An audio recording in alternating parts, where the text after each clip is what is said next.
د نورستان د محاصرې تر شا توطیه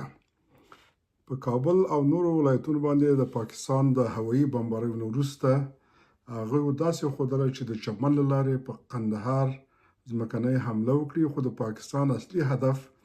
د چترال د لارې نه د کونړ د ناړۍ او نورستان د سیمو کنټرول دی، چې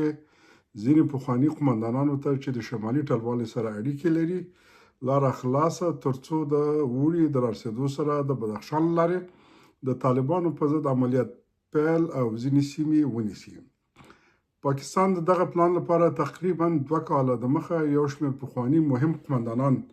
اسلام آباد ته غوښتي وو او د ځینو سره په دوبۍ او استانبول کې هم غونډې درلودې. هغه وخت ورته شرایط برابر نه وو، خو اوس ورته شرایط برابر دي، ځکه پاکستان ولیدل چې د دوی د ناروا بمباریو په خاطر دنیا او د سیمې هیوادونو منفي عکس العمل ونه ښوده، او هم طالبان هسې هوایي شور ماشور جوړ کړ او عملي اقدام د پاکستان په ضد نشي کولی، او که اقدام هم وکړي مؤثر به نه وي، ځکه د طالبانو حاکمیت د جدي انزوا سره مخامخ دی او ولسي مشروعیت نه لري.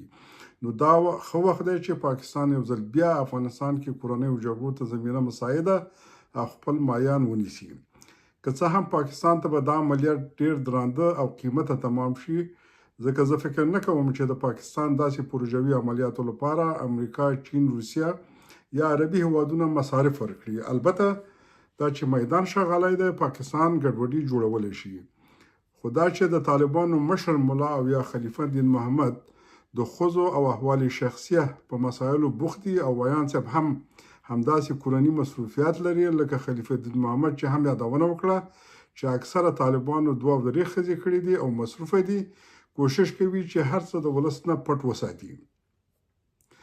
لکه مخکې مې چې په کراتو یادونه کړې، تر څو چې ولسي مشروعیت او د یو قانونمند او ولسواکه نظام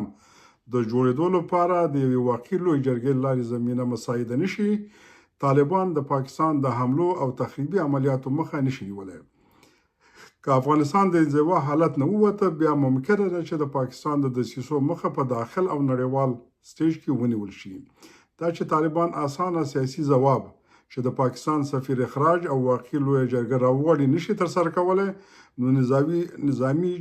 ځواب هم هیڅکله ممکن نه دی. د جنگ په دوام سره به د افغانستان نه سوریه یا سودان جوړیږي او د دې حالت مسؤلیت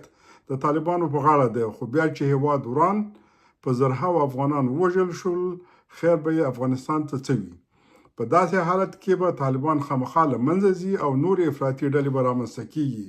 خو د طالبانو تور مخ به د افغانستان په تاریخ کې د 2یم ځل لپاره بیا ثبت شي. بس افغانستان او افغانان د خبیثه مثلثونو په منځ کې راګیر دي. خدای دې خیر پیښ کړي د یو باثباته او افغانستان په هیله باندې.